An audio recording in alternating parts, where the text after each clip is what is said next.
Hey guys, and how's it going? We are at the home base. Well, the time of the year has come where we have to go from one season to another, and the snow season is over, so the Honda is done being used. Well, it's time to go switch over to the John Deere that I grabbed last year from a yard sale. It was stored in the other garage, and I went, fired it up, no problem. Ran for about 30 seconds to a minute, and then died. So it is going to need a little bit of love. Figure we turn the camera on, figure out what happened to it, see what it takes to fix it. Let's get set up and get into it. What I did find is you disconnect the kill wire for the tractor. What that wire does, it goes down to the coil and it grounds the coil out when the tractor wants to go shut itself down. So with that,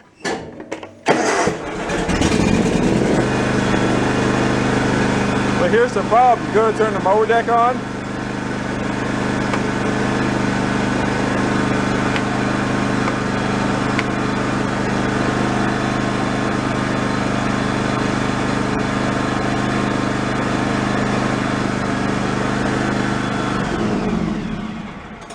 so there's no kill for it. So what it does, the solenoid shuts off in the carburetor, burns up the gas, and then finally shuts off.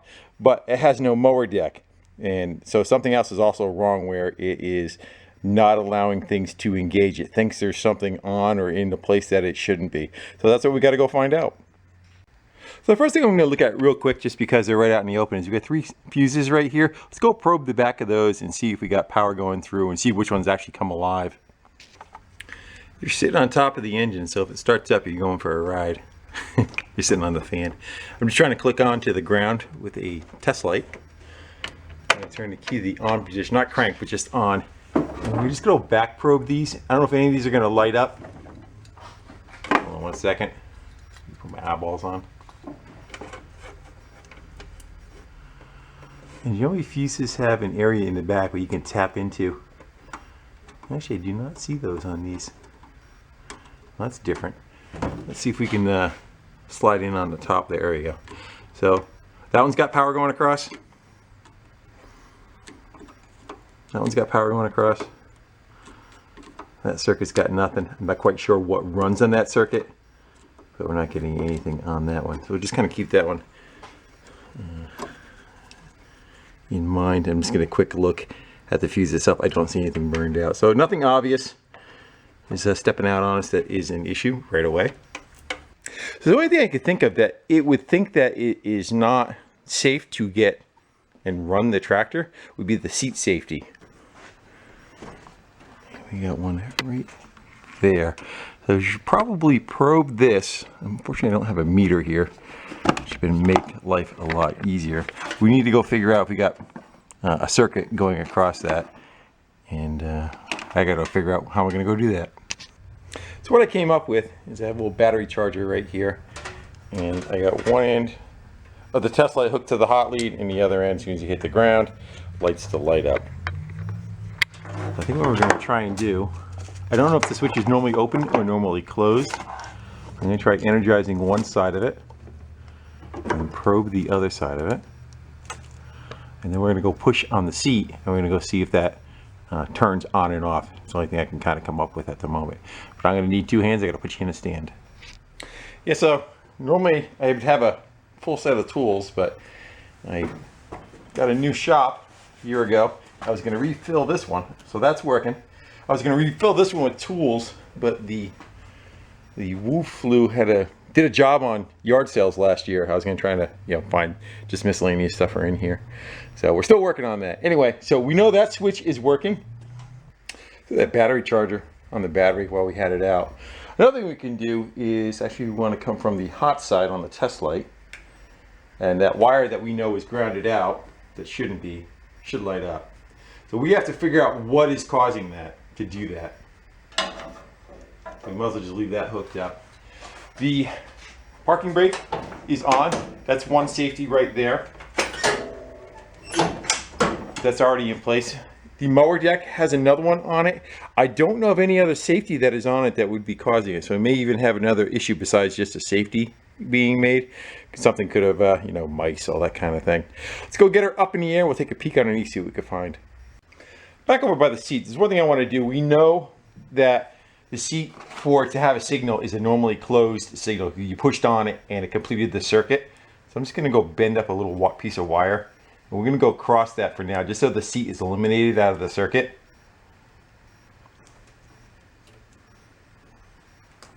I'm going to stab myself in the finger.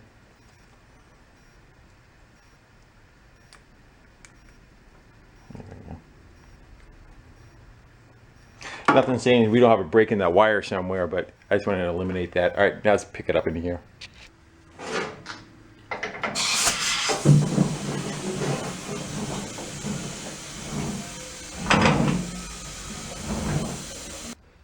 I'm going to use my cell phone for light. So we got one switch right here. That is the brake pedal. Let's see if we see anything else on it anywhere. Not much room to get in there, is there?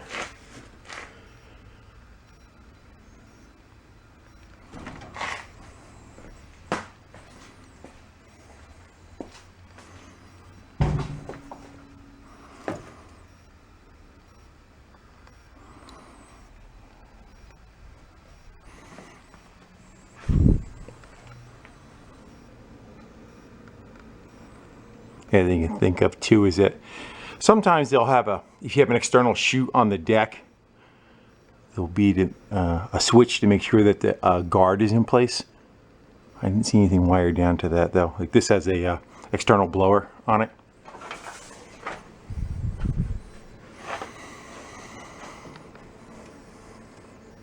I do know we have a relay on the other side.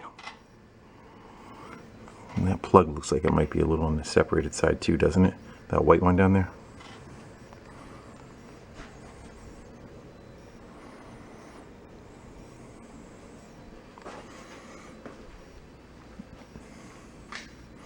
So whatever it is also not allowing the mower deck to turn on. That's that fuel shutoff wire. That is the other wire of the two that are up here. I doubt that would be our issue. We'll just give a quick little squeeze on that. No, that's not our problem.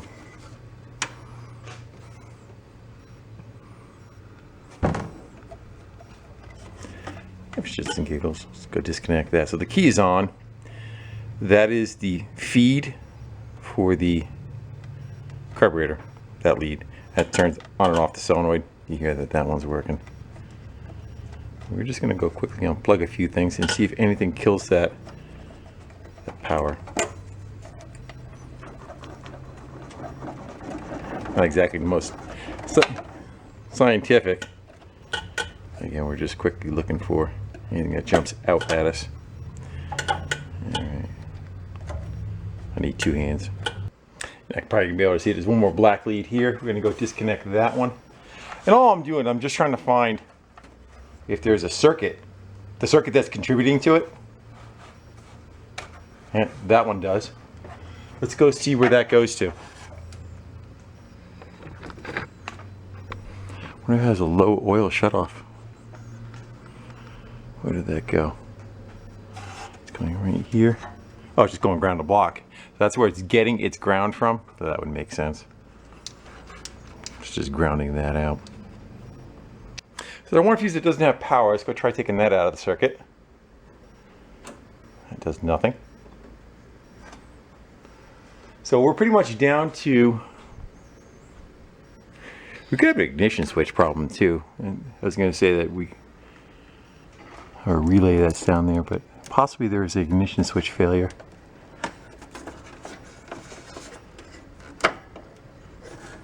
It doesn't even, the light doesn't even go out when I unplug the ignition switch, so that is a fail.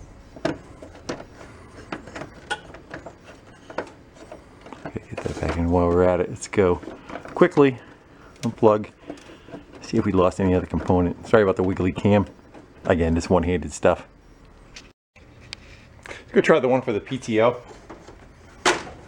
Nope. Still grounded. We're gonna go try the other two. Try those two right there. One is an hour meter, and the other one, I'm not quite sure what this one is.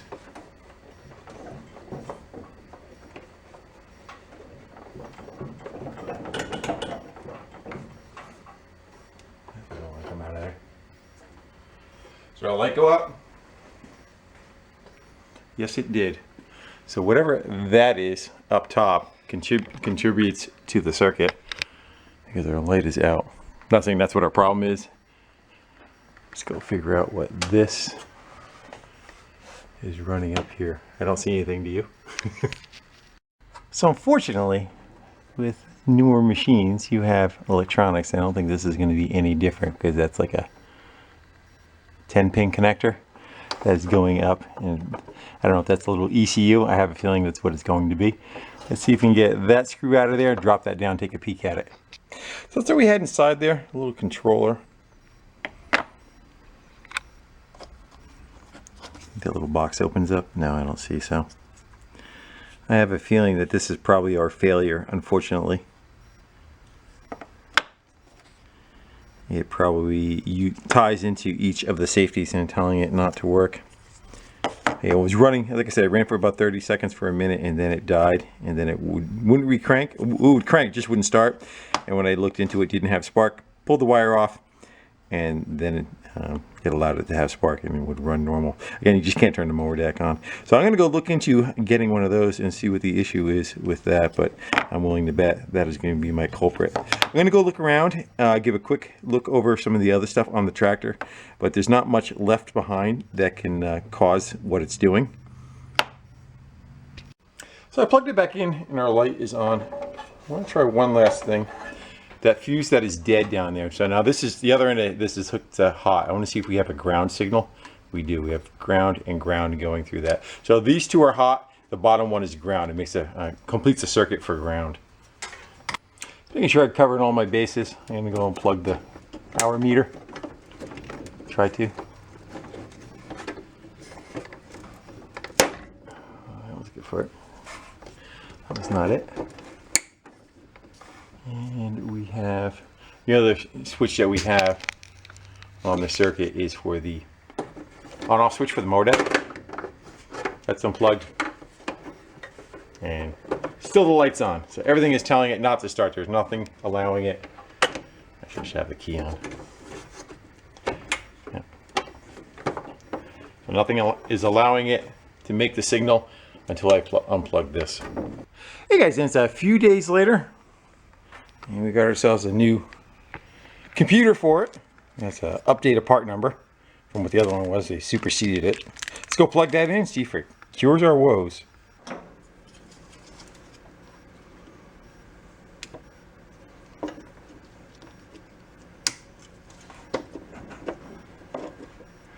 How was that? How was that sitting? You remember? You should remember. You just saw it a second ago. Something like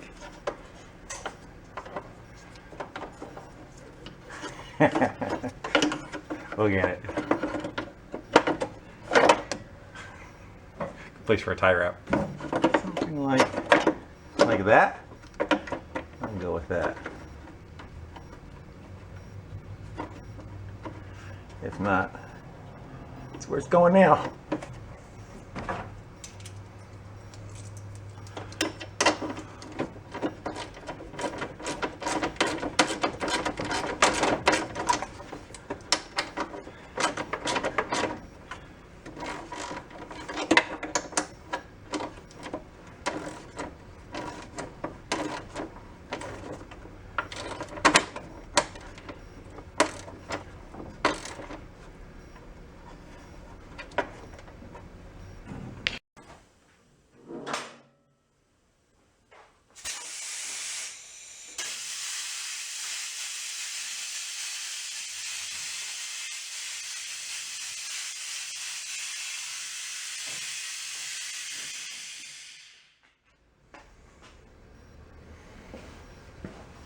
See what we get. I'm so confident we're even gonna plug the seat back in.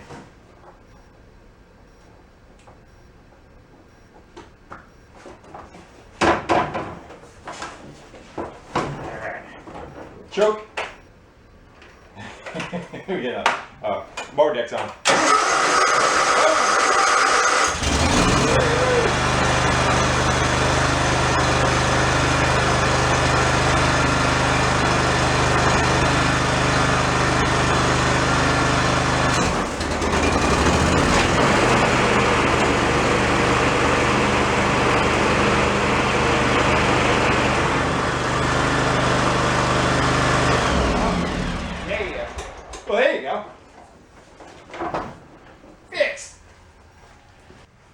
guys, I was planning on making a video showing how to troubleshoot safeties on a tractor and what they cause, how to go about finding what one does what and what one might be the culprit.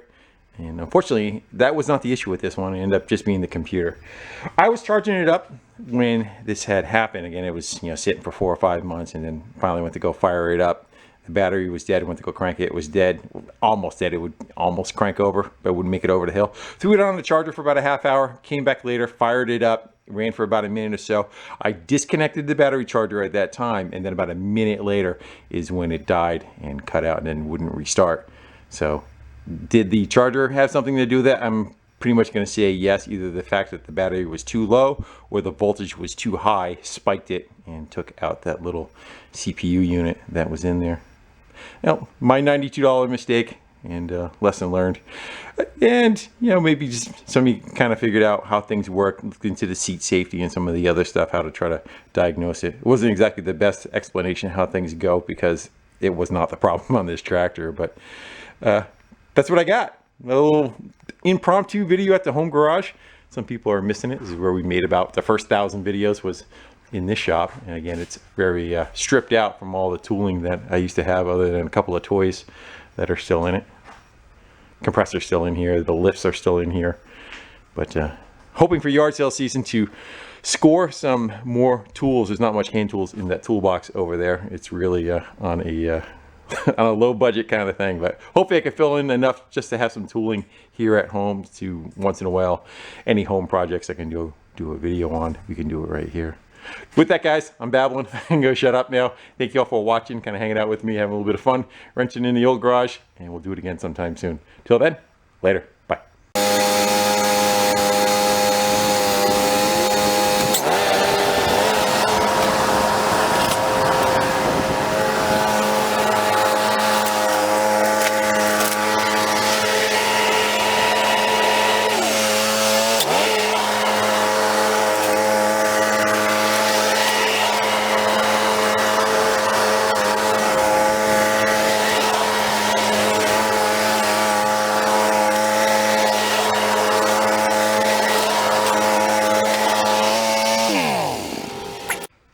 So what I think is happening, each circuit is working like it should, and it tells it to go back to this brain here. Then this brain in turn tells the what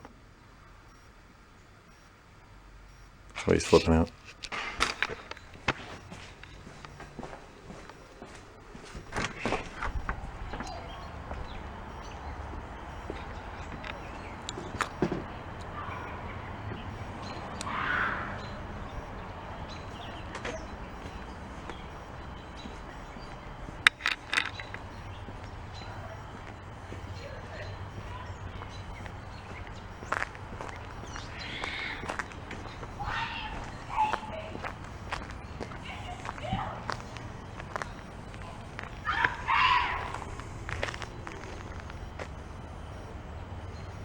There goes the neighborhood.